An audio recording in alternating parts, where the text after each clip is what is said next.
Welcome to the YouTube channel Teachin Learnin. Today we will discuss Euclid's division lemma from class 10th chapter 1 real number.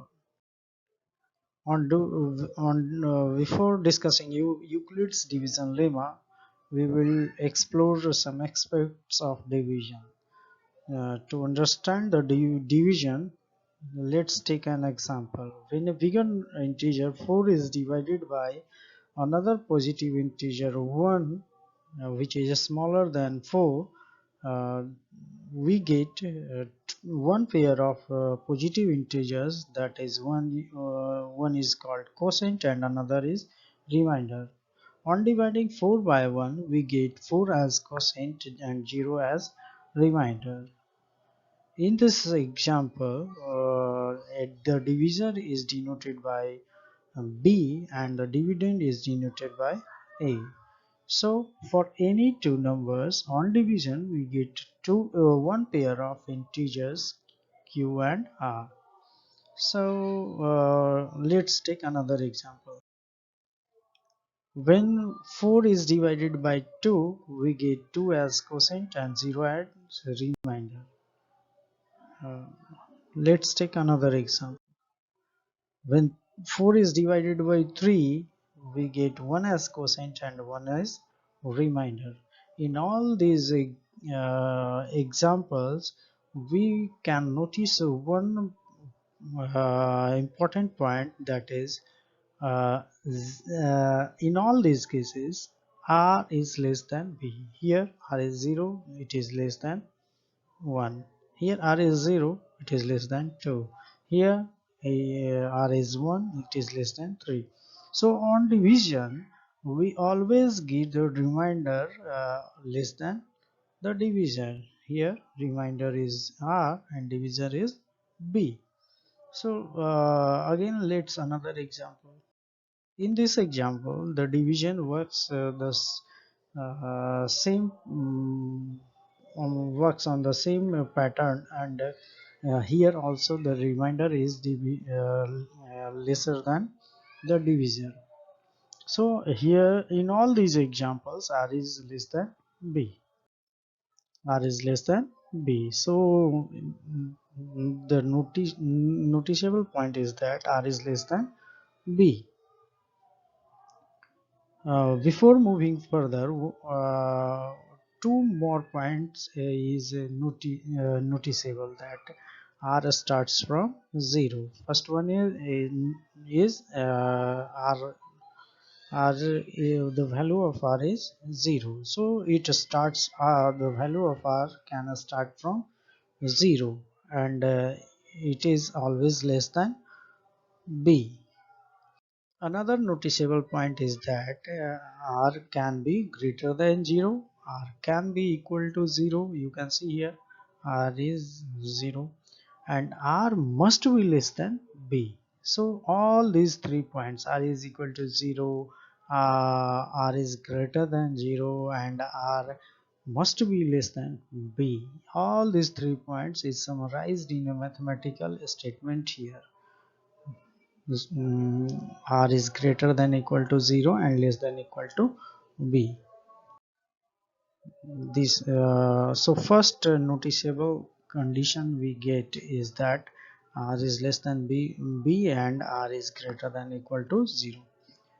Another noticeable point in this all these divisions is that when we look at the first example, what we find that when the divisor and quotient is multiplied and added to the remainder, we again get the dividend. So 1 and 4 is multiplied, we get 4, and if this 4 is added to 0 remainder, we get the dividend 4, dividend as 4, and here you can see the dividend is 4.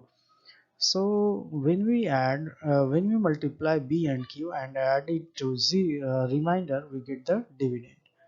Here in this example you can watch the same thing. 2 into 2 plus 0, we get to 4. 3 into 1, 3 plus 1, 4. 4 into 1 plus 0, 4. So on multiplying the divisor and quotient and added to the remainder, we get the dividend. So we can write this conclusion in this way. A is equal to BQ plus R. Here B is divisor, Q is quotient. When all these two, division and quotient, is multiplied and added to remainder, we get the value of A, means dividend. So this is the second noticeable point. Now there is a unique value of Q and R for any two positive integers A and B. Here if the value of B is 1, and the value of A is 4. So for any two positive integers we get a pair of integers 4 and 0, and that pair of integer we get is unique. You can see when 4 is divided by 1, we get 4 as quotient and 0 as remainder. In this example, when 4 is divided by 2, we get 2 as quotient and 0 as remainder. So on changing the value of b, we get what we get? We get that the value of q is changed here. So when we change any of the value, either the value of a or b, the value of q or r, r must be changed. Any of the value of q and r will certainly change. So what is that? For any value of a and b, we get unique value of q and r. On, so when this is changed to 3, we get q is equal to 1, r is equal to 1. When b is equal to 3, both the value of q and r changes to 1. So this is the third noticeable point, that we on doing so we get the unique value of q and r. So now we are in a position to understand the Euclid's division lemma. So move further. Three conclusions were made during discussion on of divisions. What was the first? If we take any pair of positive integers b less than a, on dividing a by b, we find that r lies between 0 and b. Second, if we multiply divisor and quotient and add the remainder to the result, we get back the dividend, that is A is equal to BQ plus R. And third, for any pair of integers, positive integers A and B, we get another pair of unique positive integers Q and R.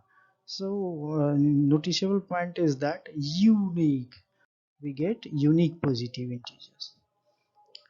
So now we are in a state to understand Euclid's division lemma. On summarizing all these three conclusions, we get the Euclid's division lemma.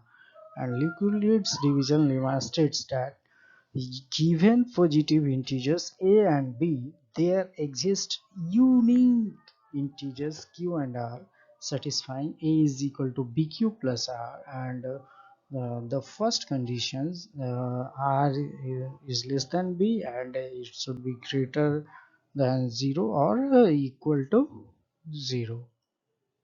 So the value of q and r should be unique. Hope you have understand the topic, and if you have understand the topic well, please subscribe to the channel Teaching Learning. Also press the notification bell button and like button to motivate us for making another such videos. Thank you.